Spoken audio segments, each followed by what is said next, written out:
আল্লাহ সুবহানাহু ওয়া তাআলা নিজে বলছেন, ও দুনিয়ার মানুষ, যার মধ্যে ঈমান আছে আমি আল্লাহ রাব্বুল আলামিন তাকে জান্নাতুল ফিরদাউস নসিব করব। সুবহানাল্লাহি ওয়া বিহামদি। আমি আল্লাহ তার এমন একটা জান্নাত দিব যে জান্নাতে গেলে সে আর কোনোদিন বের হতে চাইবে না। আমি আল্লাহ তার এমন একটা জান্নাত দিব যে জান্নাতে গেলে সে কোনোদিন চাইবো না জান্নাত থেকে বের হয়ে যায়। আল্লাহ আপনি আমাকে যে হায়াত দান করেছেন, এই হায়াত নিয়ে দুনিয়াতে আসছি, একদিন এই হায়াত শেষ হয়ে গেলে আমরা দুনিয়া থেকে চলে যাব। কিন্তু আল্লাহ সুবহানাহু ওয়া তাআলা যে ইমানদার ব্যক্তি, যে আল্লাহ তাআলা আমলে সালেহ ইমানদার, যার জন্য আল্লাহ তাআলা যে জান্নাতটা রাখছেন, সে জান্নাত থেকে সে কোনোদিন বের হবে না। আল্লাহ সুবহানাহু ওয়া তাআলা কোরআনে কারীমের মধ্যে ইরশাদ করেন, ইন্নাল্লাযীনা আমানু ওয়া আমিলুস সালিহাতি কানাত লাহুম জান্নাতুল ফিরদাউসি নুজুলা খালিদিনা ফিহা লা ইয়াবগুনা আনহা হিওয়ালা। আল্লাহ সুবহানাহু ওয়া তাআলা কোরআন হাকিমের মধ্যে ইরশাদ করেন, যে ব্যক্তি ঈমান আনবে, 2 নম্বর যে ব্যক্তি আমলে সলেহা করবে, নেক আমল করবে, আমি আল্লাহ সুবহানাহু ওয়া তাআলা তার জন্য জান্নাতুল ফিরদাউস প্রস্তুত করে রেখেছি। আমি আল্লাহ রাব্বুল আলামিন তার জন্য জান্নাতুল ফিরদাউস আমি মেহমান স্বরূপ তাকে দান করব। আল্লাহ সুবহানাহু ওয়া তাআলা এই দুনিয়ার মধ্যে যত পরিমাণ নিয়ামত দান করেছেন, ইমানের চাইতে মূল্যবান নিয়ামত আল্লাহ সুবহানাহু ওয়া তাআলা এই দুনিয়াতে কাউকে দান করেন নাই। এতএব যার মধ্যে ঈমান আছে তার মধ্যে দুনিয়ার সর্বশ্রেষ্ঠ সম্পদ আছে। যার মধ্যে ঈমান নাই, অর্থাৎ যে ঈমান হারা, সে সর্বহারা। সে কি ভাই? সে সর্বহারা।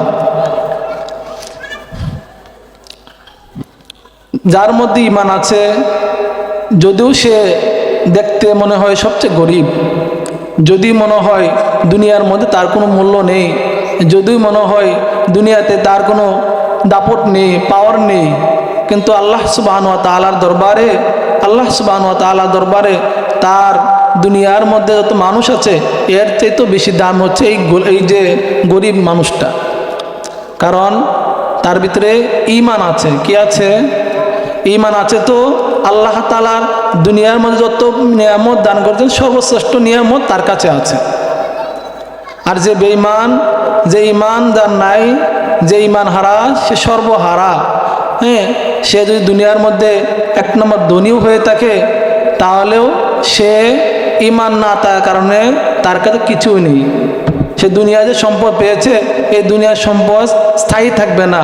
সে মরলে তো সম্পদ চলে যাবে, তার কোনো আপন নেই। এই জন্য মেরে ভাই, আমি এই ঈমানের একটা উদাহরণ দিয়ে থাকি।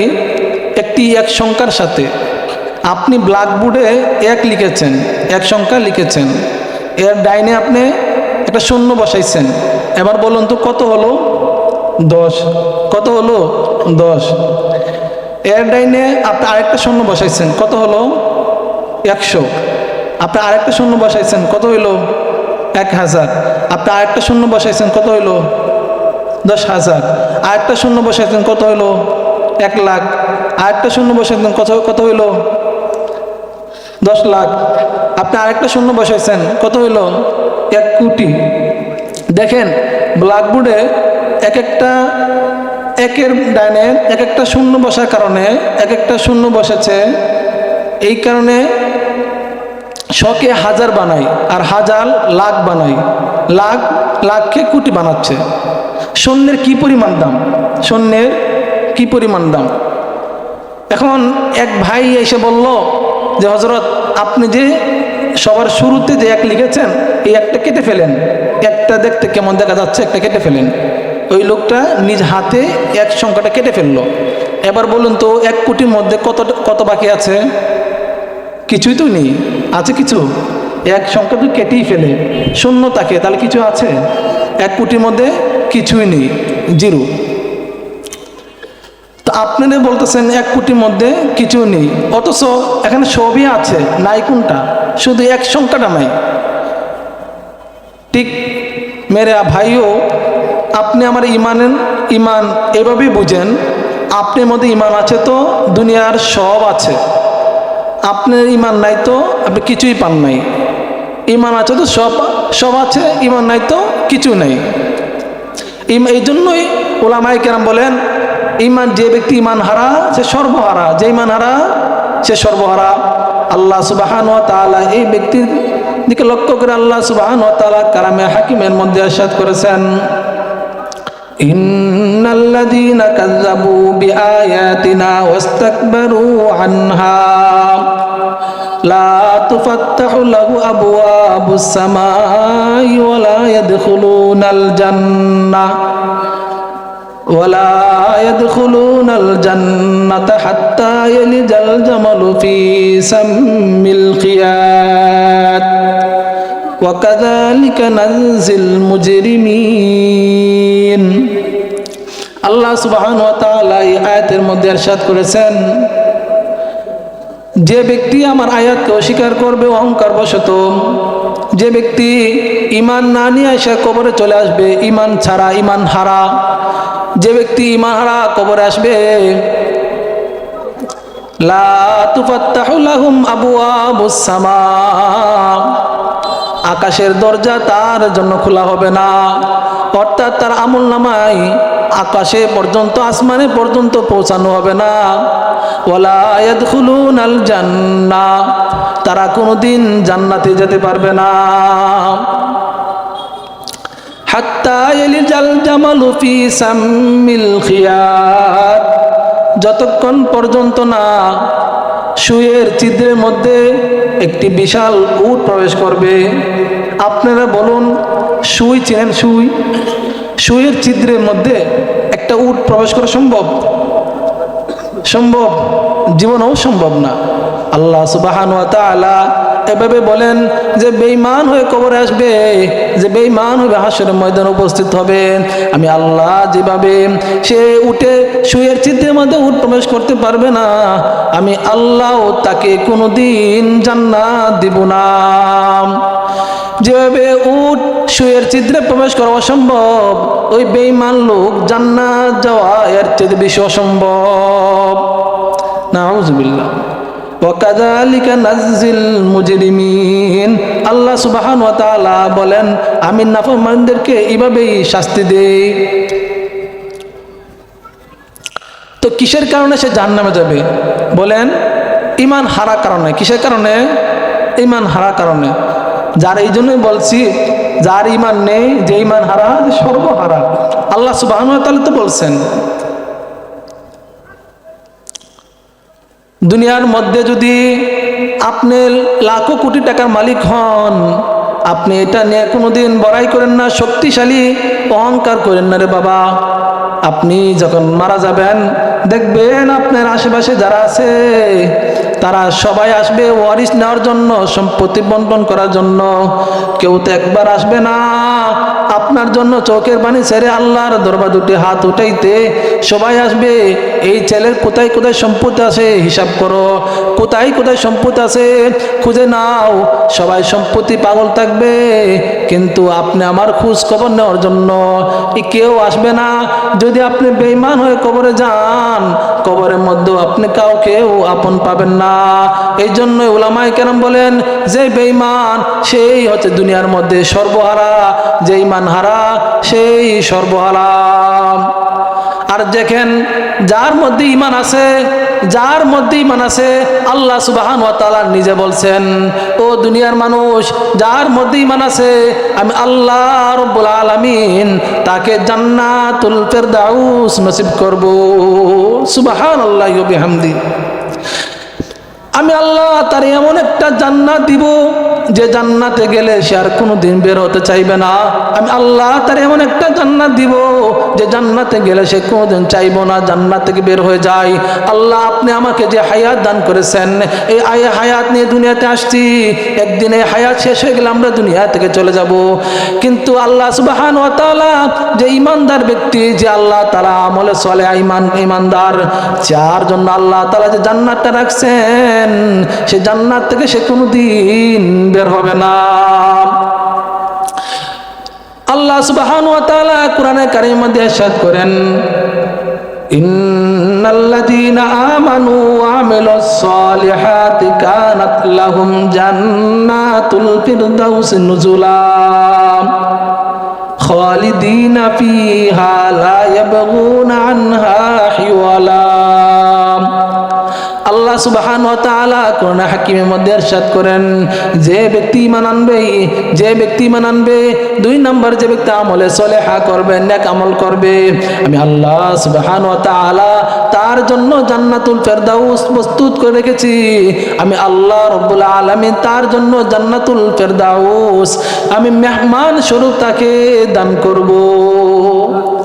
সুতরাং যার ঈমান আছে সে দুনিয়ার সর্বশ্রেষ্ঠ সম্পদ পাইছে, ঠিক কিনা? যার ঈমান আছে সে দুনিয়ার সর্বশ্রেষ্ঠ সম্পদ পাইছে, যদিও তার ধন সম্পদ নাই। যার ঈমান আছে সেজন্য ভাই শুকরিয়া আদায় করবেন, যার ঈমান আছে শুকরিয়া আদায় করবেন। কারণ অনেক ধনী মানুষ আছে যার আল্লাহ সুবহানাহু ওয়া তাআলা ঈমানও দিয়েছিলেন, টাকাও দিয়েছিলেন, টাকার লোভে পইরা সে ঈমান হারা হইছে। কাল কিয়ামতের দিন সে জাহান্নামে যাবে। ওর চাইতে আপনি ভালো গরিব হইলেও যদি আপনার ভিতরে ঈমান থাকে, আল্লাহ রব্বুল আলামিন ঈমানদারদেরকে যে একটা জান্নাত দিবেন, এই জান্নাতটা এই দুনিয়ার সমমান 10টা দুনিয়ার মতো হবে। সুবহানাল্লাহ। আল্লাহ সুবহানাহু ওয়া তাআলা এই আয়াতের মধ্যে বলছেন 2টা কাজ করলে জান্নাত যেতে পারবা। কয়টা বলেন? 2টা। 1 নম্বর হচ্ছে ঈমান, 2 নম্বর হচ্ছে আমলে সলেহা অর্থাৎ নেক আমল। 1 নম্বর হচ্ছে ঈমান, 2 নম্বর হচ্ছে আমলে সলেহা। কোন ঈমান? যে ঈমানের মধ্যে কোনো রকম ভেজাল নাই। কোন ঈমান? যে ঈমানের মধ্যে কোনো রকম ভেজাল নাই। ভেজাল মুক্ত ঈমান থাকলে আপনি জান্নাতে যেতে পারবেন। 2 নম্বর হচ্ছে আমলে সলেহা। কোন আমলে সলেহা? যে আমল, যে নেক আমল করছেন, যে নেক আমল করার ক্ষেত্রে আপনি কোন রকম দুনিয়ার স্বার্থে নেক আমল করছেন না, একমাত্র আল্লাহর সন্তুষ্টির জন্য নেক আমল করছেন। ওই নেক আমল আর ওই ঈমান যার মধ্যে আছে সে জান্নাতে যাবে।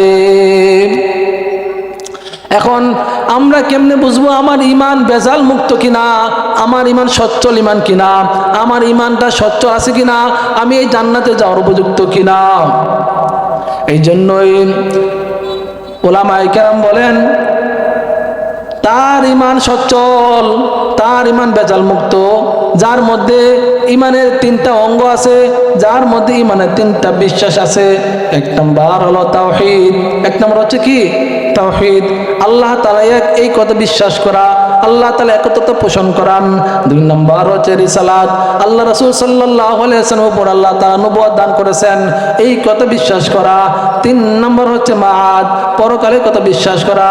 আল্লাহ সুবহানাহু ওয়া তাআলা আপনি আমাদেরকে দুনিয়াতে পাঠাইছেন, একদিন এই দুনিয়া ছেড়ে সবাই কবরে যাইবেন, যাইয়া আল্লাহ তাআলা আবার হাসরের মাঠে সবাইকে ডাক দিবেন। ওই হাসরকে বিশ্বাস করার নাম হচ্ছে মাআদ। পরকালকে বিশ্বাস করা, আখিরাতকে বিশ্বাস করা, এই 3টা গুণ যার মধ্যে থাকবে, এই 3টা বিশ্বাস যার মধ্যে থাকবে, তার ঈমান হচ্ছে ভেজাল মুক্ত ঈমান, তার ঈমান হচ্ছে সচ্ছল ঈমান। আর যার ঈমান সচ্ছল ঈমান সে জান্নাতুল ফেরদাউস পাবে। লা ইয়াবগুনা আনহা হিওয়ালা।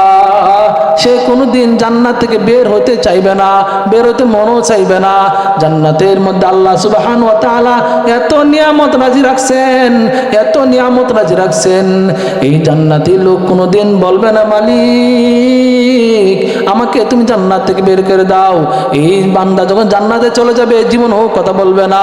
অথচ আমরা দুনিয়ার মধ্যে আসছি, আপনি কিন্তু সুখে না থাকতে পারলে আপনি কিন্তু আত্মহত্যা করার চেষ্টা করেন। অনেকেই আছে আত্মহত্যা করে কবরে চলে যায়, দুনিয়া তার শান্তি লাগে না। সত্যিকার অর্থে কথা হচ্ছে দুনিয়া শান্তির জায়গা না, দুনিয়া হচ্ছে আমল করার জায়গা, দুনিয়া হচ্ছে ঈমান আমলকে মজবুত করার জায়গা। দুনিয়ার মধ্যে যে সুখ চায় সে হচ্ছে দুনিয়া সবচেয়ে বড় বোকা। দুনিয়ার মধ্যে যে আমল করতে ইচ্ছা করে সে সবচেয়ে হলো বুদ্ধিমান। দুনিয়ার মধ্যে বোকাই হচ্ছে যে এই দুনিয়াতে যে সুখের আশা করে। এই দুনিয়া আমাদের কিনা সুখের জায়গা না, এই দুনিয়া আমাদের কিনা সুখের জায়গা নাম। মুহতারাম হাজিরিন, আল্লাহ সুবহানাহু ওয়া তাআলা আপনি আমাদেরকে যে ঈমান দান করেছেন, এই ঈমান নিয়ে বাবা সব সময় সন্তুষ্ট থাকবেন।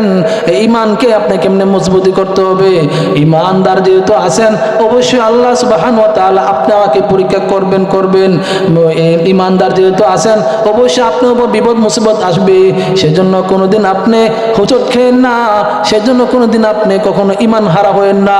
বাবার আজকে অবস্থা এরকম, টাকার কারণে ঈমানকে বিক্রি করে দিচ্ছে, টাকার কারণে নিজের সতীত্বকে বিক্রি করে দিচ্ছে। একবার এই কথা ভাবে নাই আমি যে ঈমানদার, আমি যে মুসলমান, যে আল্লাহ রাসূল সাল্লাল্লাহু আলাইহি ওয়াসাল্লাম দুনিয়ার মধ্যে আসেন কাবা শরীফ মক্কাতে এমন কোনো অন্যায় কাজ চলতো না যে কাজ হয় নাই, এমন কোন খারাপ কাজ ছিল না যে কাজ মক্কা মানুষ করে নাই।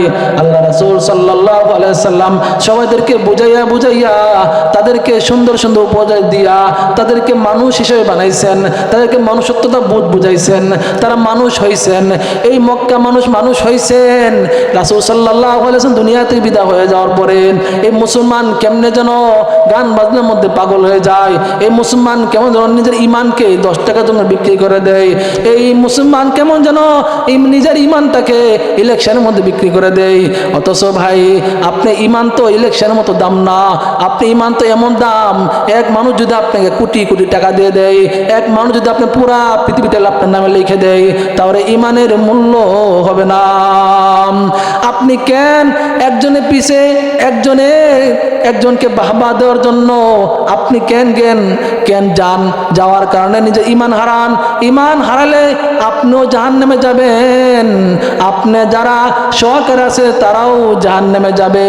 ও বাবারা, দুনিয়া হচ্ছে কষ্টের জায়গা, দুনিয়াতে কষ্ট করতেছেন, যদি আপনি দুনিয়াতে কষ্ট করেন আখিরাতেও কষ্ট করেন, এর চাইতে আফসোসি, এর চাইতে আক্ষেপ আর কিছুই নাই, ঠিক না? দুনিয়া তো কষ্ট করছেন, আখিরাতে কষ্ট করবেন, এটা একটা খারাপ না? হয়তো আপনি দুনিয়াতে সুখ করে আখিরাতে শাস্তি নিয়েন, একটা খারাপ করেন, দুনিয়াতে আপনি মনে ইচ্ছা পাগল হন, ভালোভাবে পাগল হন, আখিরাতে ভুলে যান, সমস্যা নাই, দুনিয়া আপনি শেষ। মনে রাখবেন কবরে গিয়ে জান্নাত আশা করেন না। আর যদি আপনি ভাবেন দুনিয়াটা কি না, স্থায়ী না, আজকে এমন কেউ আছে যে মৃত্যুর জ্ঞান দিতে পারবে? এমন কেউ নেই মৃত্যুর জ্ঞান দিতে। সুতরাং আপনি ভাবতেছেন একটা ভবনের মালিক হবেন, সে ভাবতেছেন মালিক হবেন, চেষ্টা করতেছেন, 1 বছর ধরে 5 বছর ধরে চেষ্টা করতেছেন, অথচ আপনাকে কালকে মারা যাবেন, এটা ভাবে কে? এই বিল্ডিং তো আপনি না করলে আপনার ছেলে হলো করবে, আপনি ছেলে না করলে দুনিয়া কেন কেউ করবে। কিন্তু আপনি যদি মারা যান, কবরের মধ্যে আপনার পাশে কে দাঁড়াবে? কবরের মধ্যে আপনার যদি জাহান্নাম হয়ে যায়, জাহান্নাম থেকে কে বাঁচাইবে? একটু চিন্তা করে দেখেন, দুনিয়ার মধ্যে আপনি যাকে আপন ভাবতেছে আপনার ছেলেদেরকে, না না বাবা, আপনার ছেলেদেরকে এত আপন ভাববেন না। স্বার্থের জন্য ছেলেও বাবাকে খুন করে, স্বার্থের জন্য ছেলেও বাবাকে খুন করে, বাবাও ছেলেকে খুন করে, স্বার্থের জন্য মেয়েও বাবাকে আঘাত করে, স্বার্থের জন্য মেয়েও বাবাকে আঘাত করে, স্বার্থের জন্য বাবাও মেয়েকে আঘাত করে, স্বার্থের জন্য স্ত্রীও স্বামীকে আঘাত করে, স্বার্থের জন্য স্বামীও স্ত্রীকে আঘাত করেন। কিন্তু বাবা এর ক্ষেত্রে কি আপনি হুঁশিয়ার হবেন না? এইগুলো দেখেও কি আপনি হুঁশিয়ার হবেন না? এই দুনিয়াতে আপনি কেউ আপন নাই, এত ঘটনা দুনিয়াতে ঘটতেছে, ছেলে হাতে বাবা খুন, বাবার হাতে ছেলে খুন, তাহলে আপনি কি একটু বুঝেন না এই দুনিয়ার মধ্যে আমার কেউ নাই, এই দুনিয়ার মধ্যে আপন বলতে কেউ নাই।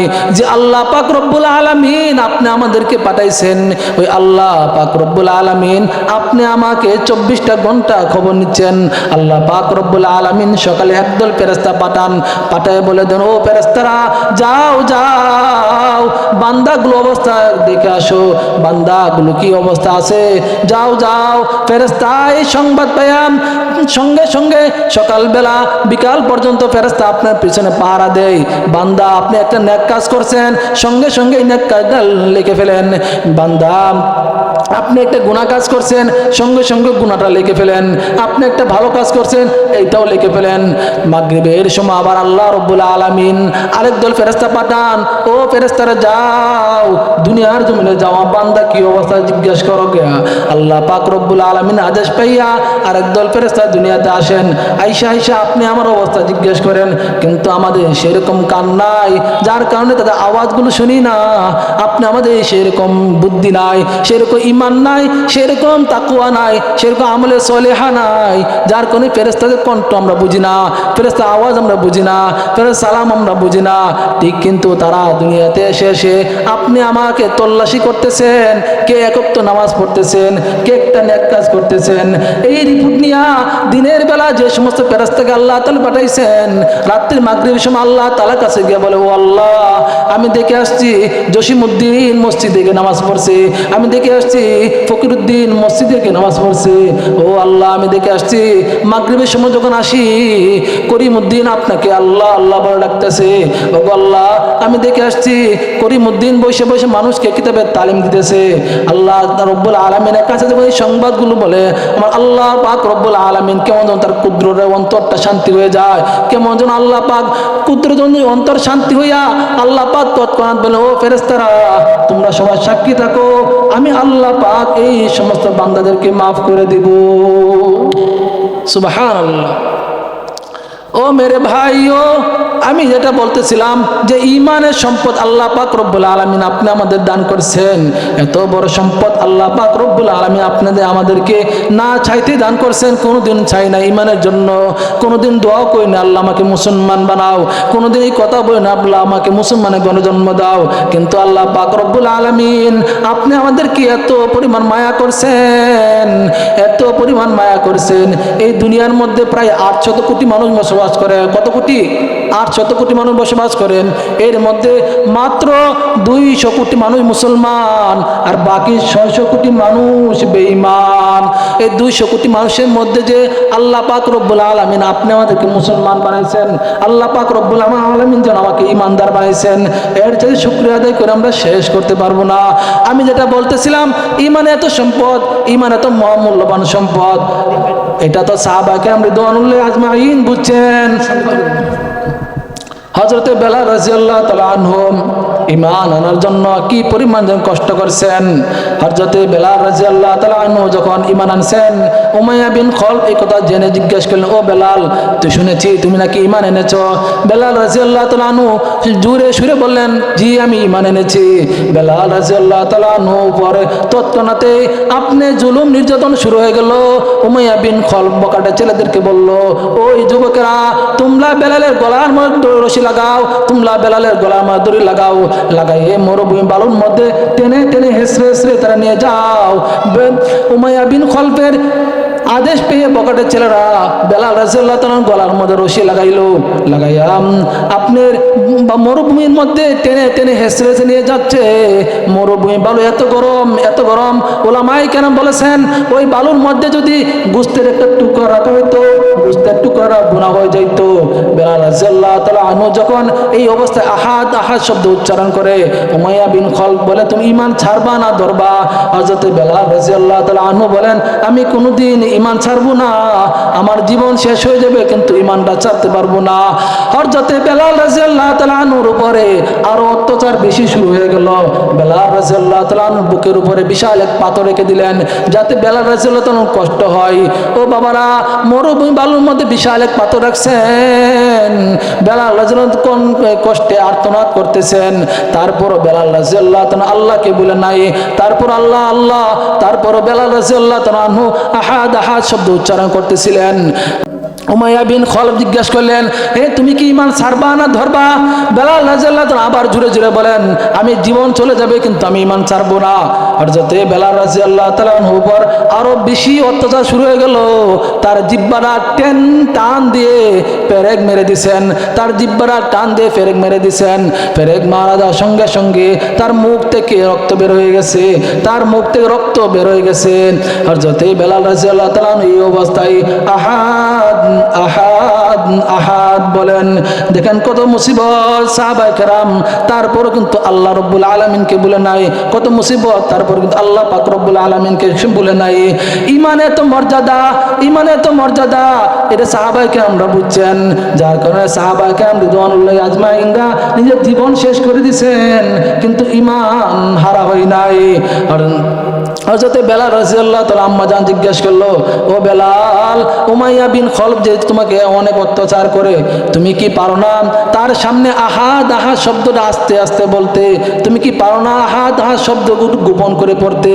ও হযরত বেলাল রাদিয়াল্লাহু তাআলা ডেকে ডেকে বলেন, ও আমার মা,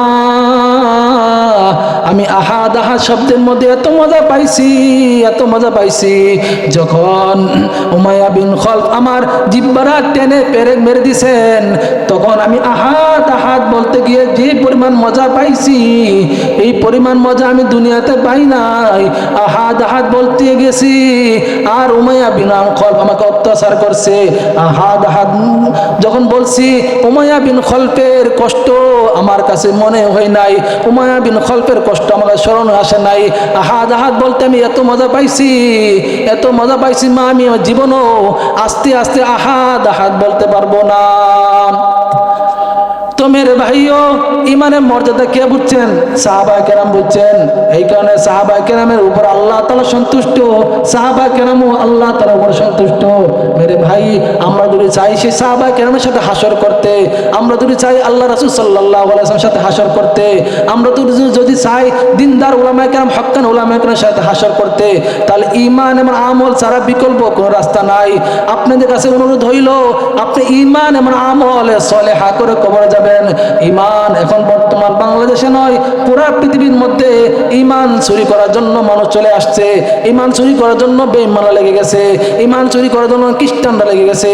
সুতরাং ঈমানদার মুমিন ভাইয়ের আমার, আপনার ঈমান যেন কেউ চুরি না করতে পারে, আপনি ঈমান যেন ঈমান হারা না হন, সেই জন্য সব সময় সতর্ক থাকবেন, ঈমানকে গুরুত্ব দিবেন। দুইটা কাজ যদি করতে পারেন, ঈমান, দুই নম্বর হচ্ছে আমলে সলেহা, আল্লাহ পাক রব্বুল আলামিন আপনি আমাদেরকে জান্নাতুল ফেরদাউস নসিব করবেন। সুবহানাল্লাহি ওয়া বিহামদি। মুহতারাম হাজিরিন, আপনাদের সম্মুখে বিশিষ্ট আলেম দ্বীন হযরত আসছেন, ওনার সামনে রেখে আমি কথা বললে বেয়াদবি হবে। আলহামদুলিল্লাহ, যতটুকু আলোচনা করছি, আল্লাহ পাক রব্বুল আলামিন যেন আপনি আমাদেরকে এই আলোচনার মধ্যে